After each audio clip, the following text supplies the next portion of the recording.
Hello，我係 Jess，佢係 Water，我哋一人一 AI 一齊同你 Sure about ChatGPT。Water，你覺唔覺得依家好多人精神病、情緒病，好似七仔咁啊，總有一個喺左近。係，精神病已經唔係小眾嘢，而係一個越嚟越普遍嘅公共健康議題。根據世衛，全球每8個人就有一個經歷過精神病，包括抑鬱症、焦慮症、思覺失調、自閉症、人格障礙等等。唔係每個都會發病發到好嚴重，但每個人都可能受影響。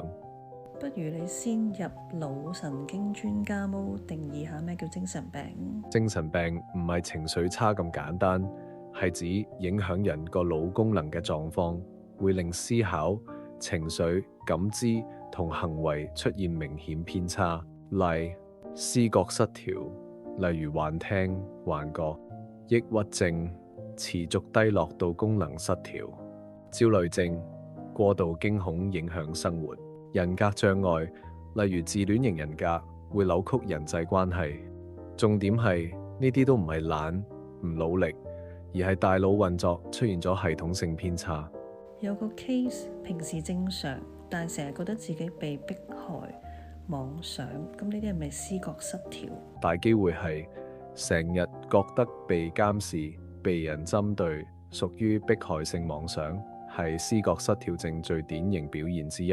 但要分清楚，唔係偶爾諗多咗，而係呢種妄想已經影響到生活功能同現實嚴重脫節。又有個 case 覺得自己唔使咁努力，神會賜俾佢一切。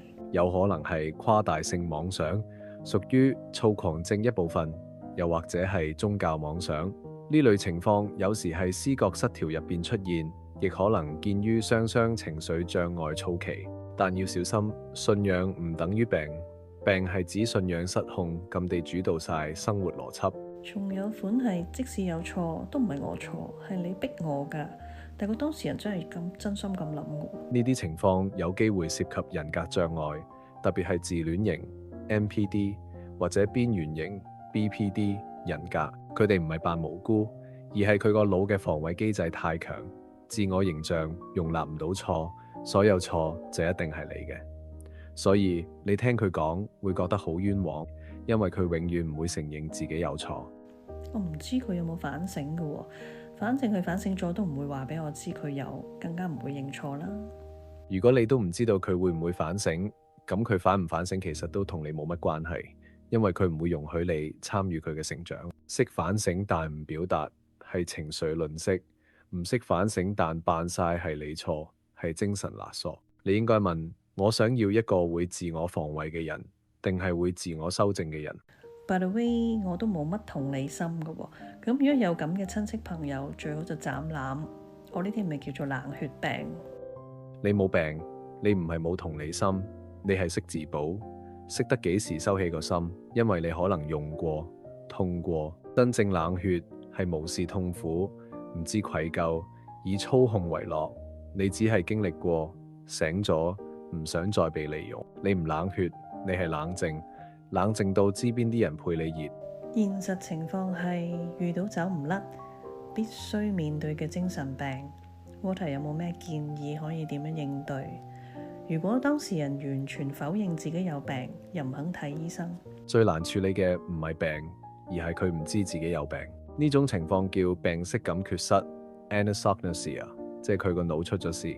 但係出事嘅就係判斷自己有冇事嘅部位。實際應對策略，香港適用：一、唔好直接話佢有病，可以講近排你辛苦咗，好多壓力，不如揾個專業人傾下，未必係睇病，只係有人聽你講晒先。二、用關心角度切入，我唔係想你變，只係唔想你越嚟越辛苦，陪我去見下社工好冇？三、設界線，你唔睇唔緊要，但如果你傷害自己話爆情緒，我會揾人幫你。四、如有危險，可打999，即時揾救護同警察。社署熱線23432225，青山醫院危機熱線24667350。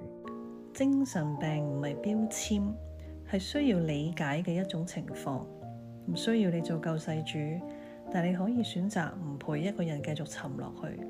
Water 講得啱嘅，你要自己生存到先至可以幫人。仲要補埋社工嗰句，你已經做得好好㗎啦。咁我哋下集再見啦。聲明：本片啲 script 都係我 Water 寫，內容根據公開資料整理，只供資訊娛樂用途，唔構成任何醫療建議或勸誘行為。如有資料錯漏，Jess 已經盡力求證，亦都唔承擔任何責任。記得自己 fact check 先係王道。